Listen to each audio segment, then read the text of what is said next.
जय हिंद प्यारे बच्चों। आज से हमारा एयरफोर्स नेवी का प्रैक्टिस से स्टार्ट हो रहा है। इसके तहत हम डेली प्रैक्टिस करेंगे और जितने भी हमारे क्वेश्चन एग्ज़ाम में पूछे जाते हैं, चाहे वो कोई भी टॉपिक हो, सारे टॉपिक हम कवर अप करेंगे। तो 2 सेशन होंगे डेली के। एक इवनिंग का जो हमारा सेशन रहेगा, उस सेशन के अंतर्गत मैं आपको कंप्लीट प्रैक्टिस कराऊंगा, जिसके अंदर में हमारे सारे टॉपिक, चाहे वो एनालॉजी हो, चाहे वो क्लासिफिकेशन हो, चाहे वो फिगर काउंटिंग हो, चाहे वो सीटिंग अरेंजमेंट हो, चाहे वो रैंकिंग हो, कोई भी चैप्टर इन कंप्लीट हम सिलेबस कवर अप करेंगे अपने इवनिंग वाले शेड्यूल पे। और मॉर्निंग पे मैं पर्टिकुलर टॉपिक करूँगा। तो टॉपिक हम लोग वहाँ मॉर्निंग में कवर अप करेंगे और इवनिंग का हमारा सेशन रहेगा 20 या 25 क्वेश्चन जो भी रहेगा डेली का, वो मैं आपको कवर अप कराऊंगा। इससे क्या होगा, इससे हमारा पूरा सिलेबस जो मैं आपको पढ़ा चुका हूँ वो रिवाइव होता चलेगा। तो चलते हैं हम लोग अपने पहले प्रैक्टिस सेट की तरफ में।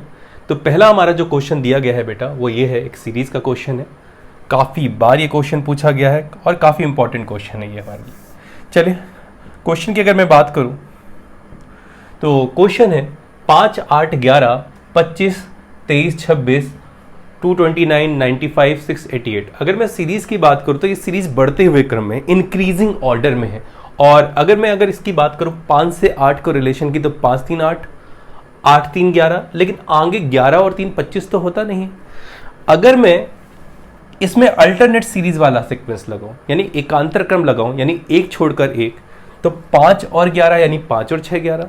लेकिन 11 और 6, 5 और 6, 11 तो होता है, लेकिन 11 और 6, 23 थोड़ी होता है।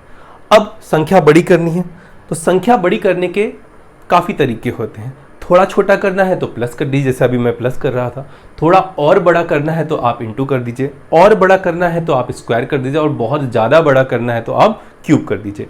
अगर मैं इसको अल्टरनेट सीरीज के बेसिस में सॉल्व करना चाहूँ तो 5 से 11 बनाने का तरीका है 5 × 2, 5 दूनी 10, और 10 में अगर मैं 1 जोड़ूंगा तो मुझे मिल जाएगा 11। तो 5 दूनी 10 और 10 में 1 जोड़ूंगा तो मुझे मिल जाएगा 11। 11 बन गया है। अब मुझे 11 से बनाना है 23। तो 11 से 23 बनाने का तरीका यह है कि 11 में 2 का मल्टीप्लाई करूं, 11 दूनी 22 और 1 जोड़ दूं तो 23 मिल जाएगा। अब 23 से मुझे आगे वाली संख्या फाइंड करनी है, तो 23 में भी 2 का मल्टीप्लाई करूंगा। अगर मैं 23 में 2 का मल्टीप्लाई करूंगा तो 23 दूनी हो जाएगा 46, और 46 में अगर मैं 1 को जोड़ूंगा तो आपका जो राइट आंसर बनेगा वो बन जाएगा 47। समझ में आ रहा है कि नहीं आ रहा? तो अप्रोच क्या रखनी है? अगर मैं अब इसकी बात करूं, 8 से 25 बनाने की कोशिश करूं तो 8 त्रिक 24 होता है, और 24 में 1 जोड़ूंगा तो 25 हो जाएगा। उसी प्रकार 25 तियां 75 होता है, और 75 में 1 जोड़ूंगा तो क्या बन जाएगा? 76 बन जाएगा। तो ईजिली हमें आंसर यहां से मिल जाएगा। तो प्रॉपर सबसे पहले आपकी अप्रोच होनी चाहिए कि आप क्वेश्चन को ध्यान से देखें। सीरीज का अगर मैं बात करूं, चाहे एयरफोर्स हो चाहे नेवी हो, तो दोनों ही एग्जाम में सीरीज से क्वेश्चन जरूर पूछा जाता है। कभी कभी इससे 2 क्वेश्चन भी पूछ लिए जाते हैं। चलिए हम लोग अगले क्वेश्चन पे डिस्कस करते हैं।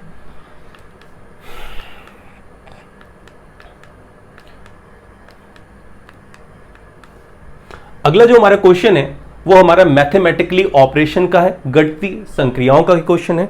एयरफोर्स में फिक्स है कि आपसे एक क्वेश्चन जरूर पूछा जाएगा। बच्चे बोलते हैं कि सर ये टाइम टेकिंग होता है। हाँ, डेफिनेटली ये टाइम टेकिंग होता है, लेकिन अगर आपकी प्रैक्टिस अच्छी है, आपका कैलकुलेशन अगर अच्छा है, तो आप इजीली इन क्वेश्चन को सॉल्व कर सकते हैं। ये क्वेश्चन आपके एग्जाम में पूछा जा चुका है। क्या अप्रोच रहती है इस क्वेश्चन को सॉल्व करने की, मैं आपको आगे बताता हूँ।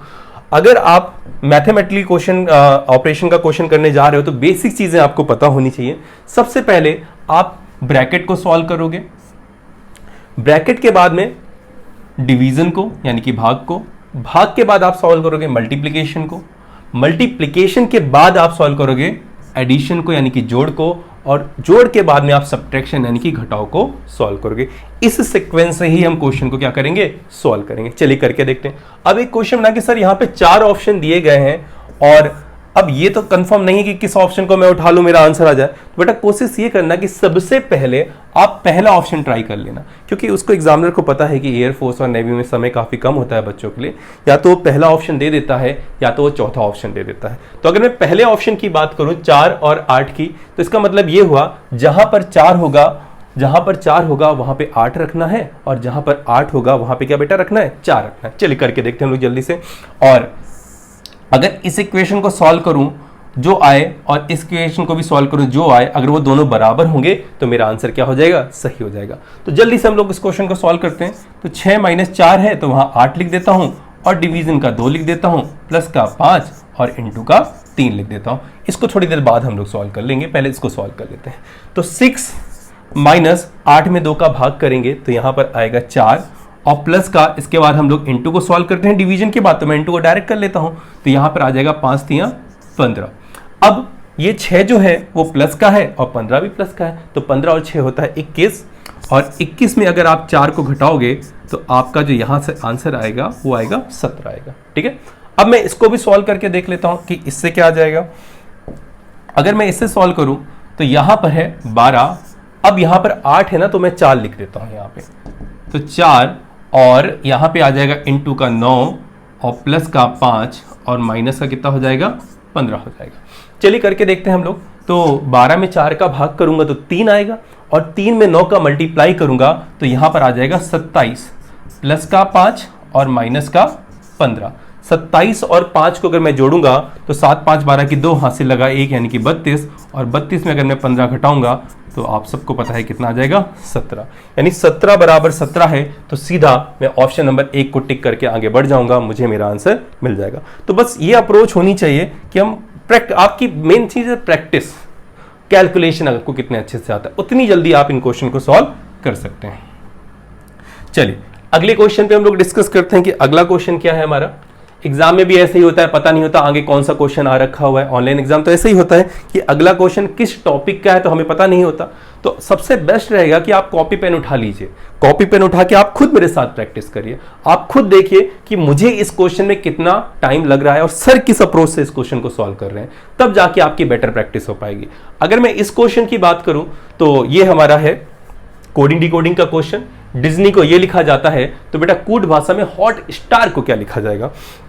तो कोडिंग डिकोडिंग के क्वेश्चन को सॉल्व करने के लिए सबसे बेस्ट चीज है आपको प्लेस वैल्यू और अपोजिट की अच्छे से नॉलेज होनी चाहिए। अगर प्लेस वैल्यू और अपोजिट आपको नहीं आता तो भगवान भी आ जाए, कोडिंग डिकोडिंग का क्वेश्चन वो आप नहीं कर सकते हो। जैसे कि मुंह जुबानी याद होना चाहिए, जे हो गया 10, R 18, Q 17, O 15, D 4, यानी मुंह जुबानी होना चाहिए। BY CS DW EV FU GT HS RI, तो आपको मुंह जुबानी बेटा अगर ये दोनों चीजें याद हैं तो आपका कोडिंग डिकोडिंग का क्वेश्चन बिल्कुल आसान हो जाएगा। चलिए करके देखते हैं इस क्वेश्चन को। डिज्नी को ये लिखा जाता है, तो उसी कोड भाषा में हमें ये बताना है कि हम हॉट स्टार को क्या लिखेंगे। आई, तो देखो D कितना होता है 4, I होता है 9, S होता है 19, N होता है 14, E होता है 5 और Y कितना होता है 25। सब की मैंने प्लेस वैल्यू यहां पर लिख ली है। अब आगे अगर मैं बात करूं तो G होता है 7, L होता है 12, V होता है 22, Q होता है 17 और H होता है 8 और B होता है 2। ये आप डायरेक्ट कर सकते हो, ये तो बस मैं आपको समझाने के लिए इतना लेंदी बता रहा हूं। आप डायरेक्ट कर सकते हो इस क्वेश्चन को। क्वेश्चन का मैं अभी शॉर्ट ट्रिक भी आपको बता दूंगा। सबसे पहले आप ये देखो कि 4 और 3 7, 9 और 3 12, 19 और 3 22 और 14 और 3 17, 5 और 3 8, 26 से कितना कम, 1 कम, कितना ज्यादा, 2 ज्यादा, तो 2 और 1 3 हो गया। क्लियर हो रहा है कि नहीं हो रहा। तो ये पूरी सीक्वेंस हमारे प्लस के 3 के फॉर्म में चल रही है। ये तो हमें पता चल गया कि सब प्लस के 3 के फॉर्म में चल रहे हैं। अब हमें जल्दी से जल्दी की अप्रोच लगानी है, तो हमें निकालना था हॉट स्टार। H होता है 8, 8 में अगर मैं 3 जोड़ूंगा तो 11 आएगा। अब देखो आपको किस ऑप्शन में K मिल रहा है, यहां पे भी K है और यहां पे भी K है, यानी इन दोनों में से कोई ना कोई एक आंसर मेरा क्या होगा, सही होगा। अगर मैं आगे चलूं तो KRW और V, KRW और V हर दोनों ऑप्शन में है, यानी यहां से कोई क्लू मिलने वाला नहीं है। मैं चेक करूंगा पांचवा अल्फाबेट, मैं चेक करूंगा पांचवा अल्फाबेट, और जो पांचवा अल्फाबेट है वो है T। T होता है 20 जोड़ा 3 मिला कितना 23, और W कितना होता है 23, और यहां पे बेटा W है, इसलिए इसका जो आंसर हो जाएगा वो क्या हो जाएगा, बी ऑप्शन हो जाएगा। तो अगर आपको प्लेस वैल्यू याद नहीं है तो मैं अभी आपको चार्ट एक प्रोवाइड करवा दूंगा, आप उसका स्क्रीनशॉट ले लेना। तो बेसिक है कि अगर आपको प्लेस वैल्यू अपोजिट नहीं याद है तो बेटा बिल्कुल ये क्वेश्चन आप आराम से नहीं कर सकते। चलिए अब हम लोग चलते हैं अगले क्वेश्चन की तरफ। सभी लोग कॉपी और अपना पेन लेके बैठ जाएं, खुद सॉल्व करें, एक बार खुद ट्राई करो आप लोग मेरे साथ में। चलिए, ये लीनियर सीटिंग अरेंजमेंट का क्वेश्चन है। काफ़ी अगर आपको लग रहा होगा तो काफ़ी लाइनें हैं, लेकिन इतना बड़ा क्वेश्चन भी नहीं है, आप आराम से इस क्वेश्चन को सॉल्व कर सकते हैं। बस प्रॉपर आपको इसकी नॉलेज होनी चाहिए, तब जाके आप इस क्वेश्चन को सॉल्व कर सकते हैं। तो बेसिकली हम पहले इस क्वेश्चन को पढ़ते हैं, फिर हम इसको क्वेश्चन को सॉल्व करेंगे। चलिए, तो यहां पर लिखा है कि पंक्ति 1 में JKLM बैठे हुए और इन सभी का जो मुंह है वो दक्षिण की ओर है। 8 people are sitting in a 2 parallel rows, 4 people each in a such a way there is a equal distance between P. In a row JKLM are seated, all of them are facing south. यानी JKLM का जो मुंह है वो उत्तर दिशा की तरफ। Basic चीज आप सबको पता होगी। अब अगर मैं बात करूं तो अभी जो मेरा फेस है वो साउथ फेसिंग है, अब जो मेरा फेस है वो नॉर्थ फेसिंग है। सिंपल सी बात है। अब मैं बता देता हूं कि यहां पर जो बैठे होंगे वो बैठे होंगे कौन, पंक्ति 1 में बैठे हैं JKLM और यहां पर बैठे होंगे JKL और M, ठीक है। और इन सभी का जो मुंह है वो साउथ की तरफ है। अब मैं दूसरी पंक्ति की बात करता हूं। दूसरी पंक्ति में बेटा कौन बैठे हुए हैं, इन अ रो DEFC, और सेकंड कतार में जो बैठे हुए हैं वो बैठे हुए हैं DEF और C। सेकंड कतार में बैठे हुए हैं DEFC और इन सभी का जो मुंह है वो उत्तर की तरफ है, यानी नॉर्थ फेसिंग है। सबको पता है कि जब ऑब्जेक्ट का फेस नॉर्थ फेसिंग होगा तो ये लेफ्ट और ये राइट, यहां पे बायां और यहां पे दायां हो जाएगा, और वैसे वैसे उल्टा हो जाएगा, यहां पे दायां हो जाएगा और यहां पे बायां हो जाएगा। लिख लेना थोड़ा आसान रहता है, क्वेश्चन हमारे लिए इजी हो जाता है करना इसको सॉल्व। चलिए अब हम लोग क्वेश्चन को सॉल्व करते हैं। तो क्वेश्चन यहां से बेटा स्टार्ट होता है। L जो है ना E के सामने है, तो ये तो फिक्स है कि L कहीं ऊपर होगा क्योंकि L तो पंक्ति 1 में है, और जो C है वो नीचे होगा क्योंकि जो C है वो नीचे है। तो L E के सामने है, तो मैं यहां पे L बना देता हूं। L के ठीक सामने कौन हो जाएगा, E हो जाएगा। ये दो बंदे बैठ गए। आगे लिखा है जो F के दाईं ओर दूसरे स्थान पर बैठा है, जो F के दाईं ओर दूसरे स्थान पर बैठा है। याद रखना, जो जैसा जिसका यानी हु हुम हुज, इन सब का मतलब होता है पास यानी कि फर्स्ट पर्सन, किंतु परंतु लेकिन और इन सब का मतलब होता है दूर, बट ओनली एंड फार इन सब का मतलब होता है दूर। कैसे यूज करेंगे देखिए ध्यान से। जो F के दाईं ओर दूसरे स्थान पर बैठा है, तो जो का मतलब फर्स्ट पर्सन, यानी बात यहां पे किसकी हो रही है, E की हो रही है। तो F के दाएं दूसरे स्थान पर कौन है, E है। तो अगर मैं F को यहां बना दूं, अगर मैं F को यहां बना दूं तो F के राइट सेकंड E हो जाएगा कि नहीं हो जाएगा, बिल्कुल है, हो जाएगा। यानी एक बंदा यहां पर, एक बंदा यहां पर और एक बंदा यहां पर। आगे हम लोग पढ़ते हैं। J D के सामने है, ना तो J दिख रहा है ना ही D दिख रहा है। आगे चलते हैं। जो पंक्ति के दाएं छोर पर है, J जो है ना वो D के सामने है, जो पंक्ति के दाएं छोर पर है, और जो का मतलब होता है पास यानी कि फर्स्ट पर्सन। जो D है वो दाएं छोर पर है, जो D है वो दाएं छोर पर है, यानी जो D होगा वो यहां पर हो जाएगा, ठीक है। और D के सामने कौन है बेटा, J, तो J यहां पर आ जाएगा, है कि नहीं है। C F के ठीक दाएं बैठता है, जो C है ना वो F के ठीक राइट बैठता है। तो F के राइट बैठता है तो C कहां पर आ जाएगा, यहां पर आ जाएगा। और M के सामने है। अब देखो यहां पे बट ओनली फॉर एंड यानी और का मतलब होता है दूर।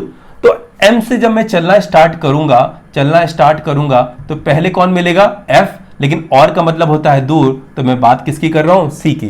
तो M के सामने कौन हो जाएगा, C, यानी M कहां पर आ जाएगा, यहां पर आ जाएगा। तो याद रखो ये टर्मोलॉजी है जो बहुत काम आती है सीटिंग अरेंजमेंट में भी और रैंकिंग में भी।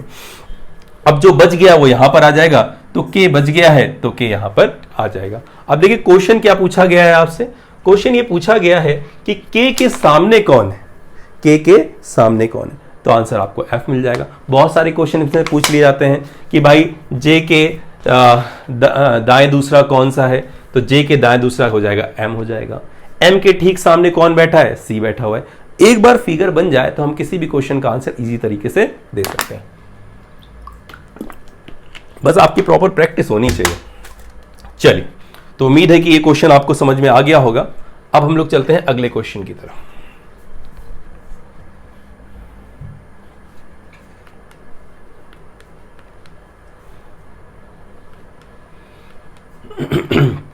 अगला क्वेश्चन भी हमारा seating arrangement, sorry coding decoding का क्वेश्चन है हमारा। एक स्टूडेंट ने मुझे ये क्वेश्चन भेजा हुआ था। कोडिंग डिकोडिंग का तो इसमें कोई कॉन्सेप्ट लग नहीं रहा, लेकिन आंसर लाना था तो मैं आपको बता देता हूं ये क्वेश्चन कैसे होगा। चलिए देखते हैं इस क्वेश्चन को। तो यहां पर लिखा है कि सिस्टम को ये लिखा जाता है तो उसी कोड भाषा में कंट्री को क्या लिखा जाएगा। अगर मैं SYSTEM को सिस्टम को 2 बार लिख दूं, एक बार और लिख दूं SYSTEM, अब मैं इनकी काउंटिंग कर दूं, नंबरिंग कर दूं 1 2 3 4 5 6 7 8 9 10 11 और 12। अब अगर मैं बात करूं इसके इवन नंबर की यानी सम संख्या की बात करूं, मैं यहां से सम संख्या उठा लूं इसकी, तो आप बोलोगे सर पहली सम संख्या आपको y मिल जाएगी, दूसरी आपको मिल जाएगी t मिल जाएगी, तीसरी आपको मिल जाएगी m मिल जाएगी सर, और इसके बाद में y मिल जाएगी, फिर आपको मिल जाएगी ये क्या मिल जाएगी t मिल जाएगी, 8 के बाद में आपका 10 आ जाएगा तो t मिल जाएगी, 10 के बाद में क्या मिल जाएगा 12 यानी कि m मिल जाएगी। तो ध्यान से देखो क्या ये ऊपर लिखा हुआ है, हाँ लिखा हुआ है, y भी है, t भी है, m है, y है, t है और m है। यानी कहने का मतलब ये है कि जो भी संख्या यहां पे दी थी ये क्वेश्चन वाले फिगर में, इसको मैंने 2 बार लिख लिया, और जो इवन नंबर था यानी जो सम संख्या थी या सम संख्या का अल्फाबेट था वही मेरा क्या हो गया, आंसर हो गया। उसी प्रकार मैं कंट्री को भी लिख दूंगा और कंट्री से मेरा आंसर आ जाएगा। चलिए देख लेते हैं क्या आंसर आएगा कंट्री से। तो ये क्वेश्चन ऐसे हैं जो आपको देखना पड़ेगा तभी हो पाएंगे ये क्वेश्चन है। COUNTRY,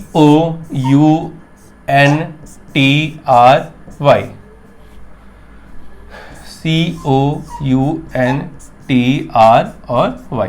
चलिए नंबरिंग कर देते हैं हम इस क्वेश्चन में, 1 2 3 4 5 6 7 8 9 10 11 12 13 और 14।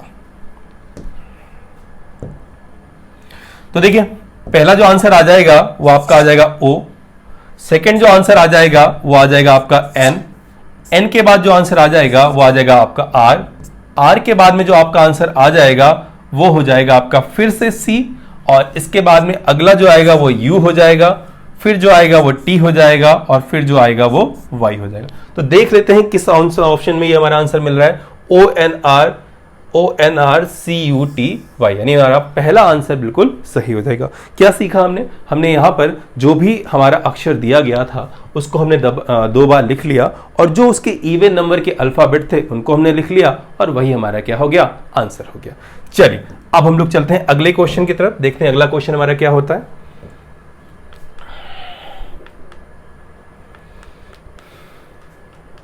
छठा क्वेश्चन हमारा है, एविएशन को ये लिखा जाता है तो उसी कूट भाषा में मिनिस्टर को क्या लिखा जाएगा। ये क्वेश्चन बिल्कुल आसान है, ये क्वेश्चन बिल्कुल आसान है, बस आपको थोड़ी समझदारी करनी है। लड़के गलत कर देते हैं इस क्वेश्चन को क्योंकि वो प्रॉपर वे पे देखते नहीं है, क्योंकि उनको पता है कि ए का जो प्लेस वैल्यू होगा वो 6 होगा, बट अगर मैं इसको कंपेयर करूं इसकी अपेक्षा ये प्लेस वैल्यू तो बहुत बड़ी है, यानी ए का जो मतलब होगा वो 6 नहीं होगा, कुछ आपको और दिमाग लगाना है। अगर मैं ए को वास्तव में देखूं तो ए कितना होता है, 1। अगर मैं 1 पे 5 को जोड़ूं तो 5 और 1 कितना हो जाएगा, 6। यानी ए की जो प्लेस वैल्यू होगी वो 6 जो आई है वो 5 जोड़ने से आई है। उसी प्रकार वी जो होता है वो होता है 22, और 22 में अगर आप 5 जोड़ोगे तो क्या मिल जाएगा, 27। आई होता है 9, और 9 में अगर आप 5 को जोड़ोगे तो आपको मिल जाएगा 14। यानी कहने का मतलब यह है बच्चों कि यहां पर जो भी इसकी प्लेस वैल्यू यानी क्रम स्थान है उसमें हमने 5 को जोड़ा है। अब मैं अगर बात करूं मिनिस्टर की तो M होता है 13, I होता है 9, N होता है आपका 14, I होता है 9, इसी प्रकार S होता है 19, T होता है 20 और E होता है 5 और R होता है 18। सबकी प्लेस वैल्यू में आप 5 जोड़ दीजिएगा, आपको आपका आंसर मिल जाएगा। 13 और 5 होता है 18, यानी या तो ये सही होगा या तो ये सही होगा। 9 और 5 होता है 14। अब देखो यहां पे भी देख लो 18 14 19, 18 14 19 और 14, यानी यहां तक तो सब समान है, यहां तक तो कोई क्लू मिलने वाला नहीं है। जो आपको आंसर देगा वो 5वां अल्फाबेट देगा, यानी 5वां अक्षर देगा, कुछ नहीं देगा, कुछ नहीं कुछ नहीं कुछ नहीं, यानी ये आपको देगा। तो 19 में अगर आप 5 जोड़ोगे तो 9 5 14 की 4 हासिल लगा 1, यानी कि 24, यानी कि इसका जो राइट आंसर हो जाएगा बेटा वो हो जाएगा बी ऑप्शन। तो प्रॉपर आपको क्वेश्चन को कायदे से देखना है, तब जाके आप इन क्वेश्चन को जल्दी से जल्दी क्वेश्चन को सॉल्व कर सकते हैं। चलिए चलते हैं हम लोग अगले क्वेश्चन की तरफ। देखते हैं कि अगला क्वेश्चन क्या है बेटा। Question number 7। क्वेश्चन नंबर 7 हमारा एनालॉजी का क्वेश्चन है, यानी समरूपता का हमारा क्वेश्चन है। और यहां पर क्वेश्चन दिया गया है पंखा, और सिंपल सी बात है फैन के पर होते हैं ब्लेड, यानी फैन के क्या होते हैं, ब्लेड होते हैं, तभी तो हवा आती है हमें। उसी प्रकार अब देखो इन क्वेश्चन को करने का यह तरीका होता है कि अगर यहां पर किसी ऑब्जेक्ट की बात हो रही है तो हम ऑब्जेक्ट की ही बात करेंगे। क्या झगड़ा और युद्ध में कोई ऑब्जेक्ट होता है? नहीं होता। त्रुटि और भूल में कुछ ऑब्जेक्ट होता है? कुछ भी नहीं होता। नीचे आना और रोने का मतलब ही नहीं है। लेकिन हवाई जहाज और कॉकपिट, हम बोल सकते हैं कि हवाई जहाज में क्या होती है, कॉकपिट। कॉकपिट का मतलब क्या होता है? हवाई जहाज का जो आगे का भाग होता है जहां पे ड्राइवर बैठता है उसको हम लोग क्या बोलते हैं, कॉकपिट बोलते हैं। उसी प्रकार जिस प्रकार फैन में ब्लेड होते हैं तो हवाई जहाज में क्या होता है बेटा, कॉकपिट होती है। चलते हैं अगले क्वेश्चन की तरफ। अगला क्वेश्चन देखते हैं हम लोग। अगला क्वेश्चन भी हमारा एनालॉजी यानी समरूपता का है। एग्जाम की अगर मैं बात करूं तो क्लासिफिकेशन और एनालॉजी से बहुत ज्यादा क्वेश्चन पूछे जाते हैं। ये क्वेश्चन आपकी प्रैक्टिस के ऊपर डिपेंड करते हैं कि आपने इनकी पहले कितनी प्रैक्टिस कर रखी। जैसे ये क्वेश्चन, इस क्वेश्चन की अगर मैं बात करूं, कोल्ट हॉर्स, तो घोड़े का जो बच्चा होता है उससे हम बोलते हैं बछेड़ा यानी कोल्ट बोलते हैं। उसी प्रकार हैचलिंग, जो एलिगेटर का जो अंडा होता है ना, एलिगेटर का जो अंडा होता है ना, उसे हम लोग क्या बोलते हैं, हैचलिंग बोलते हैं। यानी मगरमच्छ के अंडे को हम लोग क्या बोलते हैं, हैचलिंग बोलते हैं। अगर आपको ये पता नहीं है तो आप कैसे कर पाओगे इन क्वेश्चन को, समझ में आ रहा है कि नहीं? तो इनकी प्रैक्टिस बहुत जरूरी है। चलिए हम लोग अगले क्वेश्चन की तरफ चलते हैं। अगला क्वेश्चन भी हमारा मैथमेटिकली ऑपरेशन का है। कभी कभी हमारे एग्जाम में एक क्वेश्चन या दो क्वेश्चन दे दिया जाता है, तो मैथमेटिकली ऑपरेशन बहुत इंपॉर्टेंट है हमारे लिए, बस थोड़ा टाइम कंज्यूम करता है क्वेश्चन। अगर मैं इस क्वेश्चन की बात करूं तो यहां पर भी जैसे हम लोगों ने पीछे अंक लिए थे और यहां पे अब हमें साइन को चेंज करना है। अगर मैं यहां पे अब देखो सिंपल सी बात है, कौन सा ऑप्शन फिट करूं, तो अगर आपकी प्रैक्टिस अच्छी है तो आप थोड़ा बहुत समझ सकते हो।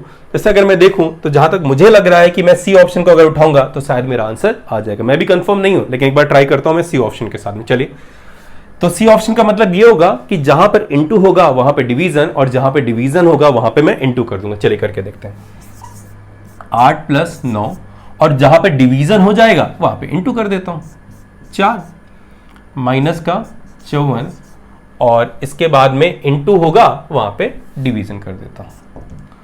और यहां पे क्या बेटा आ जाएगा 18, और ये बराबर कितना हो जाएगा 41। कहने का मतलब ये है कि अगर इस इक्वेशन से 41 आ जाता है तो मेरा आंसर क्या हो जाएगा, सही हो जाएगा। चलिए करते हैं हम लोग।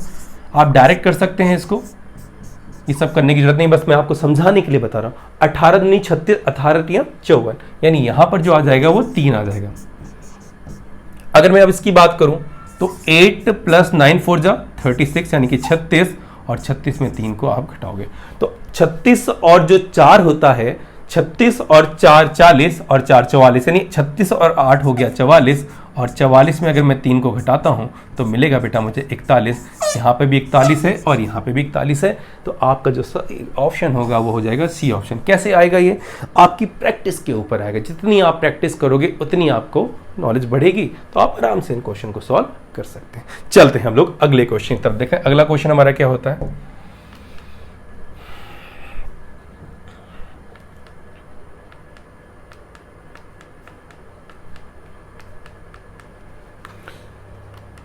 जा भाई स्लाइड।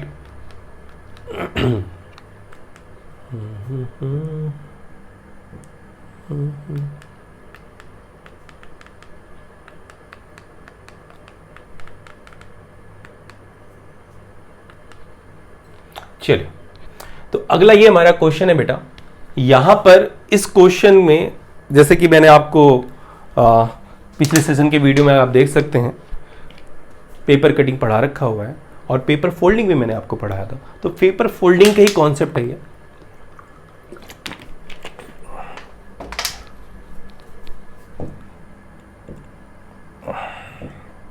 देखिए, यानी यहां पर मुझे इस ऑब्जेक्ट को यहां पे रोटेट करना है। जब रोटेट मैं करूंगा तो ये मुझे दिखेगा कैसे। अगर मैं सिंपल सी बात करूं तो ये बना है ऐसे, उसके अंदर में ये लाइन है, और जब मैं इसको रोटेट करूंगा तो ये जो गोला है ना वो तो अंदर आ जाएगा, लेकिन ये जो बड़ा वाला सर्किल है वो क्या करेगा, इसको कवर करता हुआ क्या करेगा, जाएगा। तो इस प्रकार जो इसका राइट आंसर बनेगा वो आपका जो बनेगा बेटा वो बनेगा सी ऑप्शन मिल जाएगा। समझ में आ रहा है कि नहीं आ रहा? बिल्कुल आसान क्वेश्चन था ये वाला। चलिए चलते हैं अगले क्वेश्चन की तरफ। अगला क्वेश्चन हमारा अगर बोलें तो आप इसको बोल सकते हो अल्फाबेटिकली सीरीज का है। चलिए देखते हैं क्वेश्चन को। अल्फाबेटिकली सीरीज के क्वेश्चन काफ़ी इजी होते हैं, बस हमारी प्रैक्टिस की जरूरत है, हमें प्लेस वैल्यू अच्छे से आनी चाहिए तब हम क्वेश्चन को कर सकते हैं। तो डी होता है 4, डब्ल्यू 23, के 11, टी 20 और आर 18। अगर मैं 4 से 23 में डिफरेंस निकालूं तो डिफरेंस बहुत बड़ा होगा। तो याद रखना सीटिंग क्या बोलते हैं कि कोडिंग डिकोडिंग के अंदर में या फिर अल्फाबेटिकली सीरीज के अंदर में कभी भी आप डिफरेंस निकालो तो छोटे का डिफरेंस निकालो। तो मैं छोटे का डिफरेंस निकालूं और 4 से 11 का रिलेशन बनाऊं, 4 और 11, तो आप बोलेंगे सर 7 और 4 11 होता है। इसी प्रकार 11 और 7 कितना होता है? 18। अब अगर मैं W और T का रिलेशन बनाऊं तो आप बोलोगे सर माइनस का 3। क्यों? क्योंकि W 23 होता है और T कितना होता है? 20 होता है, तो माइनस का 3 हो जाएगा। उसी प्रकार T होता है 20 और 20 में जब मैं 3 को घटाऊंगा तो कितना मिलेगा? 17। और Q बेटा कितना होता है? 17। यानी इसका जो राइट आंसर मिलेगा वो क्या मिल जाएगा? Q मिल जाएगा। समझ में आ रहा है कि नहीं आ रहा? तो याद एक चीज हमेशा याद रखना कि जो डिफरेंस लेना वो छोटे का छोटे के साथ में डिफरेंस लेना, क्वेश्चन बिल्कुल आसान होगा। तो मैंने इसको अल्टरनेट सीरीज के तरह यानी एकांतर क्रम यानी एक छोड़कर एक करके सॉल्व कर दिया। चलिए अब देखते हैं हमारा अगला क्वेश्चन क्या होता है।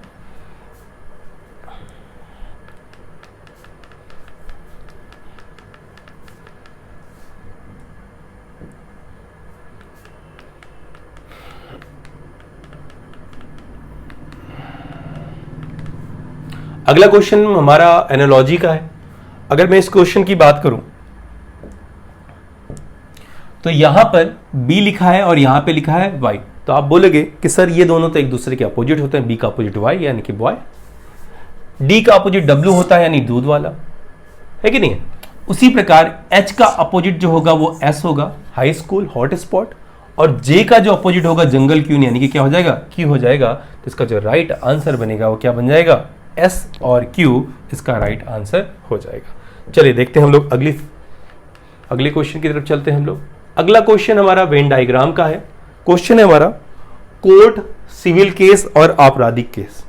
कोर्ट, सिविल केस, आपराधिक केस, चाहे वो सिविल केस हो चाहे वो आपराधिक केस हो, जाएगा तो वो कोर्ट के अंदर में ही। तो सिंपल सी बात है कि जो आपका बड़ा गोला बनेगा वो बनेगा आपका कोर्ट का। जो आपका बड़ा गोला बनेगा वो बनेगा किसका? कोर्ट का। कोर्ट के अंदर में सिविल केस भी आएगा और आपराधिक केस भी आएंगे। हमारा मिरर इमेज का है।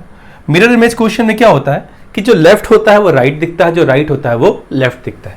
अगर मैं इस क्वेश्चन की बात करूं तो यहां पर जो ई है ना वो यहां पर आ जाएगा, और अगर यहां पर आ जाएगा या तो ये सही होगा या तो ये सही होगा या तो ये सही होगा, ये तो गलत हो गया। अब अगर मैं के की बात करूं तो के रिवर्स हो जाएगा, सही है, ये तो गलत हो गया, या तो ये सही होगा। अगर मैं अब F की बात करूं तो F इधर आ जाएगा, सही है, और S की बात करूं तो S इधर चला जाएगा। इधर तो चेंज ही नहीं हुआ तो ये क्या हो जाएगा आपका? गलत, और ये भी हो गया गलत। या फिर अगर आप इसको देखते हो तो ये जो लाइन अगर ऐसी है तो ये लाइन कैसे दिखाई देगी? ऐसी, यानी इसका जो राइट आंसर हो जाएगा वो क्या हो जाएगा? ए ऑप्शन हो जाएगा। तो मिरर इमेज के अंदर में जो लेफ्ट होता है वो राइट दिखता है, जो राइट होता है वो क्या दिखता है? लेफ्ट दिखता है। और अगर वाटर इमेज की बात करूं, जो टॉप है वो बॉटम दिखेगा और जो बॉटम है वो क्या दिखेगा? टॉप दिखेगा। ठीक, जैसे कि अगर मैं ए की बात करूं तो ए जो है मिरर पे ऐसे ही दिखाई देगा, बी जो है मिरर में किस प्रकार दिखाई देगा? इस प्रकार दिखाई देगा। और अगर इसी को वाटर में देखना होता मुझे ए को, तो ए जो है वाटर में मुझे इस प्रकार दिखाई देता पानी में। ठीक है, चलिए अब चलते हैं अगले क्वेश्चन की तरफ।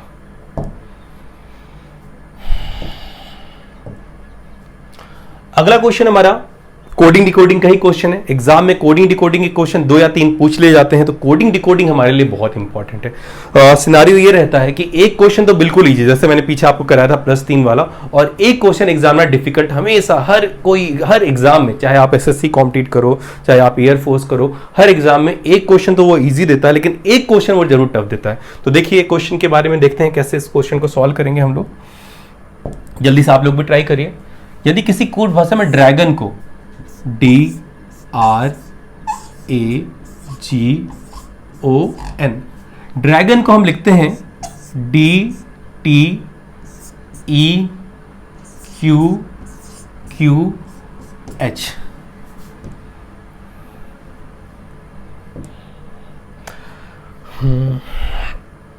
चलिए, तो सबसे पहले मैंने आपको बताया है कि आपको सबसे पहले काउंट करना है। काउंट मैंने किया 1 2 3 4 5 और 6 अल्फाबेट मिले। अगर 6 अल्फाबेट मिले हैं तो 6 संख्या एक सम संख्या यानी कि इवन नंबर होता है, और कोई भी इवन नंबर को हम दो पार्ट में डिवाइड कर सकते हैं। अब अगर मैं देखूं तो डी होता है 4, आर होता है 18 और ए होता है 1। डी 4, टी 20 और ई कितना होता है 5।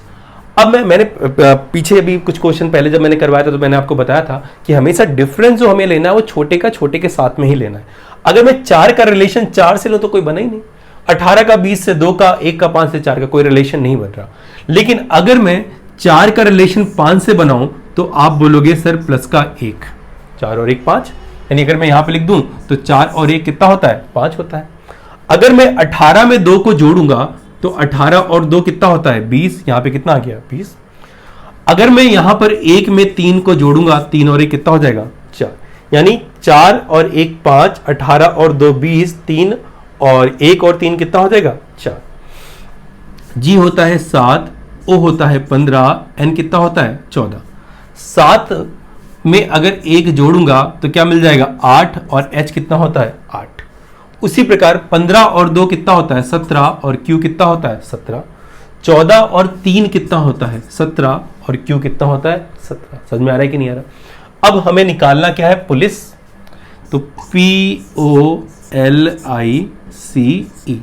इसको भी दो पार्ट में हम डिवाइड कर देते हैं, इजी हो जाएगा हमारे लिए करना। कभी भी अगर आपको सम संख्या मिल रही है तो आप उसको दो पार्ट में ब्रेक कर दो। इसको हाफ पैटर्न मेथड बोलते हैं। इससे क्वेश्चन हमारे लिए काफी आसान हो जाता है। तो जो टफ क्वेश्चन होते हैं उनको हम हमेशा इसी कॉन्सेप्ट से ही सॉल्व करते हैं। तो यहां पे देखो P हो गया 16, O हो गया 15, L हो गया 12। 16 और 1 कितना हो जाएगा 17, जैसे यहां पे 1 जोड़ा था तो यहां पे क्या आ जाएगा Q। O 15 और 2 17, यानी यहां पे क्या आ जाएगा Q। L 12 और 3 15, यानी यहां पे क्या आ जाएगा O। O डबल Q आगे चल के देख लेते हैं हम लोग। I 9, C 3 और E 5। 9 और 1 10 होता है और J कितना हो गया 10। 3 और 2 हो गया 5, यानी कि यहाँ पे आएगा E। 5 और 3 हो गया 8, यानी क्या आ जाएगा यहाँ पे H आ जाएगा। तो देख लेते हैं कौन सा ऑप्शन हमारा सही होगा। O double Q H E J, यानी कि पहला हमारा जो ऑप्शन है वो क्या हो जाएगा सही हो जाएगा। तो अगर क्वेश्चन टफ है तो आप उसको काउंट कर लो और उसमें हाफ पैटर्न मेथड लगा दो, आपके लिए क्वेश्चन बिल्कुल आसान हो जाएगा। चलो हमारा क्वेश्चन है वो हमारा क्वेश्चन है फाइंड द मिसिंग नंबर, यानी लुप्त पद ज्ञात करने का। बेटा लुप्त पद ज्ञात करना आपको तभी आ पाएगा जब आपकी कैलकुलेशन अच्छी हो, जैसे कि आपको टेबल, पहाड़ा, स्क्वायर, क्यूब, अगर आपको बोले 36 तो 1296, 31 961, यानी मुंह जुबानी ये सारी चीजें याद होनी चाहिए। मैं हमेशा क्लास में बोलता हूँ कि कम से कम 30 तक के टेबल आपको अच्छे से याद होने चाहिए, 50 तक के वर्ग यानी कि स्क्वायर आपको अच्छे से याद होने चाहिए, और कम से कम 15 या 18 तक के आपको क्यूब या अच्छे से याद होने चाहिए। अगर इतनी चीज अच्छे से याद है तो बहुत सारे क्वेश्चन आप आसानी से कम समय में क्या कर सकते हैं सॉल्व कर सकते हैं। अगर मैं इस क्वेश्चन की बात करूं तो चलिए देखते हैं हम लोग। तो यहां पर 36, 396 और 22 है। तो सबसे पहले आपको यह देखना है कि बड़ी संख्या कहां पर है। तो जो बड़ी संख्या है वो यहां पर है 396। अब ये तो फिक्स है कि ये जो बड़ी संख्या है वो इन दोनों की मदद से ही बनी होगी। अब संख्या बड़ी करने का तरीका क्या है, या तो आप स्क्वायर करो या तो आप क्या करो मल्टीप्लिकेशन करो। अगर मैं 36 इंटू 22 करता हूं, 36 इंटू 22 करता हूं, तो 36 इंटू जो 22 होगा वो होगा आपका, देख लेते हैं हम लोग, 36 इंटू 22 जो हो जाएगा वो हो जाएगा आपका 792। 36 इंटू 22 जो होगा वो हो जाएगा 792। लेकिन 792 तो बहुत बड़ी संख्या है, कुछ ना कुछ छोटा करने के लिए भाग करना पड़ेगा। चलिए भाग कर लेते हैं हम लोग। तो 2 तियां 6, 2 ना 18 और 2 छंग 12। इसको करने का एक तरीका और भी है, या फिर अगर आप ये नहीं करना चाहते हो तो आप क्या करो, या तो 22 में 2 का भाग कर दो 11 आएगा, और 11 इंटू 36 396 आएगा, या फिर आप 36 में 2 का भाग कर दो, तो 36 में 2 का भाग करोगे तो 18 आएगा, 18 इंटू 22 जो आएगा वो 396 आ जाएगा। बात समझ में आ रही कि नहीं आ रही। उसी प्रकार अगर मैं अगले की बात करूं, 23 इंटू 36 करोगे आप और 2 का भाग 23 इंटू 36 करना, जो भी आएगा उसमें 2 का भाग कर देना, आपको आंसर मिल जाएगा 414। इसी प्रकार 19 इंटू 54 करोगे आप, तो 19 इंटू 54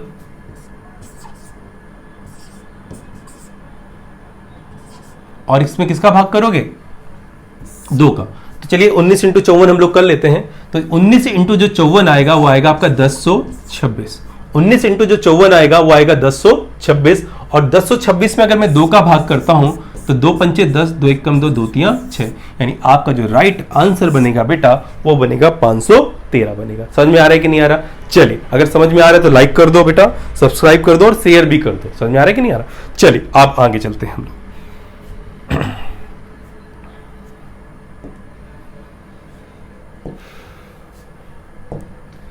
अगर मैं इस क्वेश्चन की बात करूं तो यहां पर बी टी जी वाई, यानी ये भी हमारा समरूपता का क्वेश्चन है बेटा।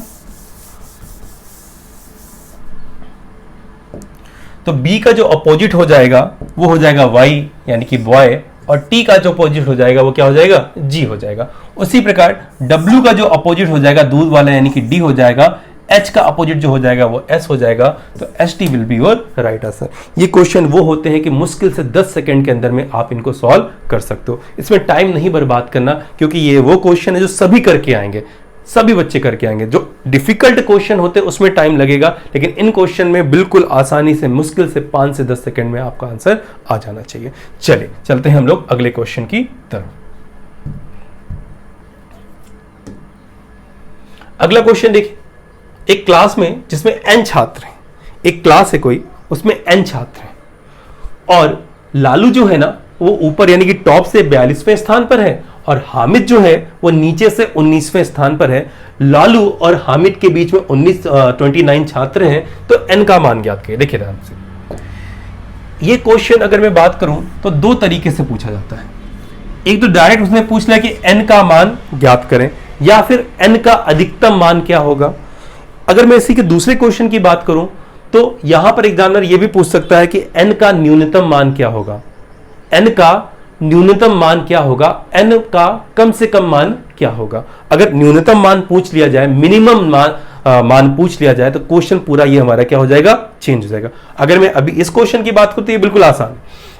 देखिए, क्लास है जिसमें ऊपर से लालू का जो ऊपर से वो 42वां स्थान है, चलिए ठीक है। हामिद जो है वो नीचे से 19वें स्थान पर है, और लालू और हामिद के बीच में कितने बेटा बच्चे बैठे हुए? 29। कुछ नहीं है, जोड़ दो। 9 9 18 और 2 20 की 0, हाथ से लगा 2, 4 2 6 2 8 और 1 9, यानी इसका जो राइट आंसर होगा वो क्या हो जाएगा? 90। अगर यहीं पे न्यूनतम पूछ लिया जाता तो न्यूनतम क्वेश्चन बिल्कुल अलग हो जाता। उसको कैसे करते देख लो ध्यान से।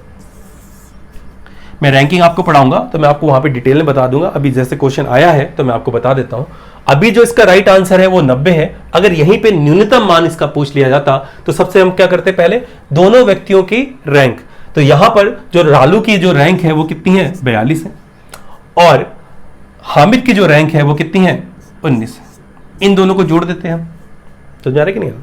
इसके बाद में क्या करते हैं हम लोग? माइनस का साइन लगा देते हैं। इसके बाद में टोटल कितने लोग हैं यहां पर? तो आप बोलोगे कि सर यहां पे टोटल लालू है और हामिद है, यानी टोटल जो लोग हैं वो कितने हैं? 2। और उनके बीच में कितने बच्चे बैठे हुए हैं? 29। समझ में आ रहा है कि नहीं आ रहा? तो इन दोनों को जोड़ के, इन दोनों को जोड़ के जो भी आंसर आता है हम उसको, तो देखो 9 और 2 11 की 1 हासिल लगा, 1 4 5 और 1 6, 61 आ जाता है यहाँ पे। और यहाँ पे 9 और 2 11 की 1 हासिल लगा, 1 2 4 और 1 5। तो इसका जो राइट आंसर होता है वो कितना हो जाता? 10। तो क्वेश्चन अगर न्यूनतम पूछा जाता तो हम इस तरीके से करते, दोनों व्यक्तियों की रैंक, लालू और हामिद की रैंक, माइनस कुल व्यक्ति, तो 2 ही व्यक्ति थे तो यहाँ पे मैंने 2 लिख दिया, 3 होते 3 लिख देता, और उनके बीच में बैठे छात्र, और घटा दिया, मुझे मेरा आंसर मिल गया। समझ में आ रहा है कि नहीं आ रहा? हम रैंकिंग पढ़ेंगे तो मैं आपको और वहां पे डिटेल में बता दूंगा। चलते हैं हम लोग अगले क्वेश्चन की तरफ।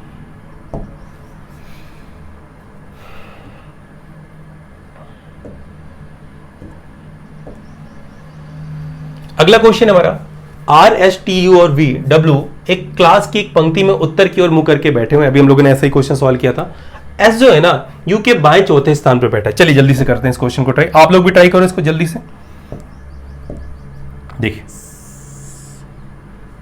अगर ऑब्जेक्ट नॉर्थ फेसिंग है तो ये हो जाएगा बायां यानी कि लेफ्ट, और ये हो जाएगा दायां यानी कि राइट हो जाएगा। ठीक है ना?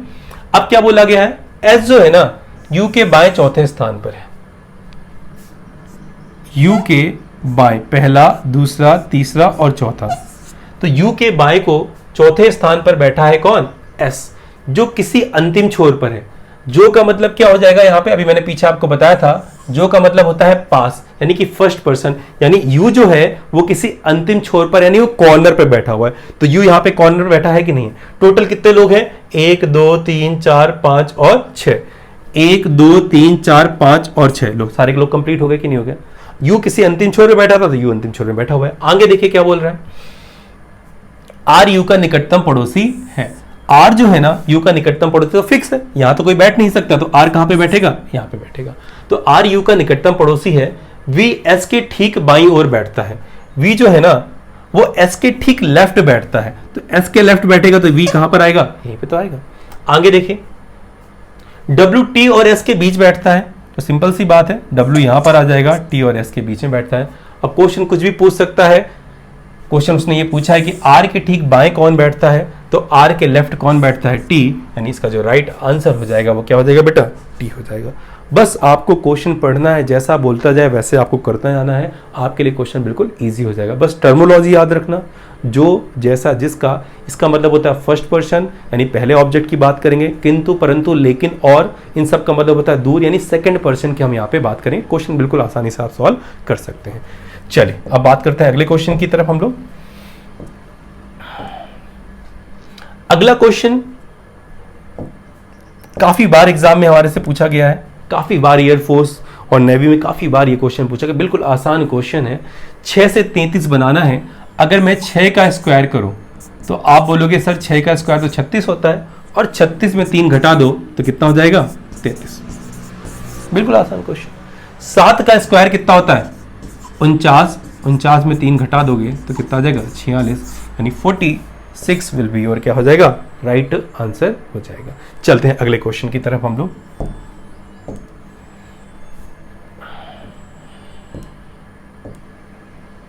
अगला क्वेश्चन ये हमारा इंडिया जीके का क्वेश्चन है। देख लेते हैं हम इस क्वेश्चन को भी। बहुत बार ये क्वेश्चन पूछा गया है, तो मेरी कोशिश रहेगी कि रीजनिंग के साथ साथ मैं आपको जीके की भी प्रैक्टिस करवाता चलो। वो क्वेश्चन जो एग्जाम के लिए बहुत ही इंपॉर्टेंट हो, चाहे वो नेवी के लिए हो, चाहे वो एयरफोर्स के लिए हो, आपके एग्जाम में पूछे जा चुके हैं या पूछे जा सकते हैं, वही मैं क्वेश्चन को रब करूंगा। तो अगर मैं इस क्वेश्चन की बात करूं तो इस क्वेश्चन में लिखा है कि भारत का सबसे बड़ा गुरुद्वारा कौन सा है? तो आप बोलोगे स्वर्ण मंदिर, अमृतसर में है। लेकिन एग्जामिनर ने ऑप्शन में कहीं भी स्वर्ण मंदिर नहीं दिया है।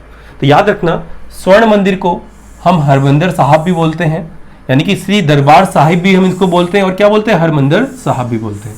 यानी इसका जो राइट आंसर होगा, दरबार साहिब भी हो सकता है, हरमिंदर साहिब भी हो सकता है, और स्वर्ण मंदिर भी हो सकता है। बेसिक मैंने जानकारी दे दी है आपको, देख लीजिएगा आप इसको। ये जो स्वर्ण मंदिर है वो अमृतसर पंजाब में स्थित है, ये सबको पता है।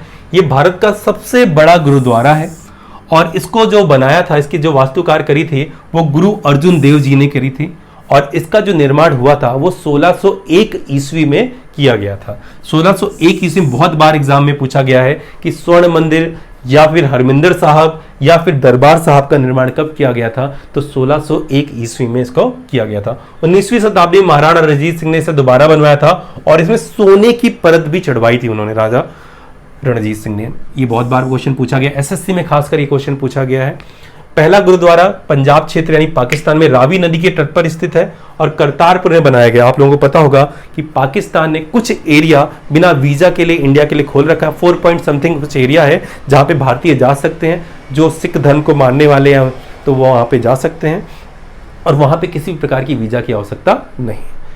इसे प्रथम सिख गुरु नानक देव द्वारा वर्ष 1521 में इसको बनाया गया था, यानी सबसे पहले इसको बनाया गया था 1521 में, और इसको बनाने वाले थे गुरु नानक देव द्वारा, और इन्होंने 1601 ईस्वी में इसको प्रॉपर इसका निर्माण किया गया था। तो चलिए देखते हैं हम लोग अगले क्वेश्चन की तरफ चलते हैं। अगला जो हमारा क्वेश्चन है, नोबेल पुरस्कार के सबसे युवा विजेता कौन है? तो नोबेल पुरस्कार के सबसे युवा विजेता जो है वो है मलाला यूसुफजई। इनको शांति का पुरस्कार मिला था, और जो इनको शांति का पुरस्कार मिला था वो कैलाश सत्यार्थी जी के साथ में मिला था। इन दोनों को एक साथ प्राइज ये मिला था, यानी कैलाश सत्यार्थी और मलाला यूसुफजई को पहली बार, मतलब इसको तो सबसे कम उम्र में मिला हुआ था, और शांति का जो पुरस्कार था वो हमारे भारतीय कैलाश सत्यार्थी और मलाला यूसुफजई को मिला गया था। तो मलाला यूसुफजई के बारे में अगर मैं बता दूं तो बेसिकली पाकिस्तान से बिलोंग करती हैं। जैसा कि बोला जाता है कि तालिबान ने इन पे गोलीबारी करी थी या कुछ मतलब मारने की कोशिश करी थी, इसलिए माइग्रेंट होके ब्रिटेन में रह रही हैं अभी प्रेजेंट में। और पाकिस्तान में अगर मैं इनकी बात करूं तो काफ़ी अच्छी इमेज नहीं है इनकी पाकिस्तान में। लोग ये मानते हैं कि इन्होंने अपनी पॉपुलैरिटी के लिए ऐसा कुछ किया। इनकी एक बुक भी आई है और इन्होंने एक अपनी मलाला फंड की भी स्थापना करी हुई है, और इनकी जो बुक है 2013 की बेस्ट सेलर बुक भी मानी जाती है, और इसकी बुक का नाम है आई एम मलाला, यानी कि मैं मलाला हूँ। और इस बुक में कहा जाता है कि इन्होंने बेसिकली मुस्लिम्स के बारे में काफ़ी कुछ गलत कहा है, इसलिए मुस्लिम जो कट्टरपंथी लोग हैं वो इनके खिलाफ हैं, इसीलिए ये अब पाकिस्तान में नहीं रहती है। चलिए अगले क्वेश्चन पे हम लोग बात करते हैं। अगला क्वेश्चन है हमारा, निम्नलिखित में किसे ब्लू सिटी के रूप में जाना जाता है? तो ये सबको पता होगा, जोधपुर। 12 मई को अभी जोधपुर की स्थापना दिवस भी बनाया गया था, तो 12 मई को भी जोधपुर का स्थापना दिवस बनाया गया। तो ब्लू सिटी के रूप से जाना जाता है जोधपुर। क्यों?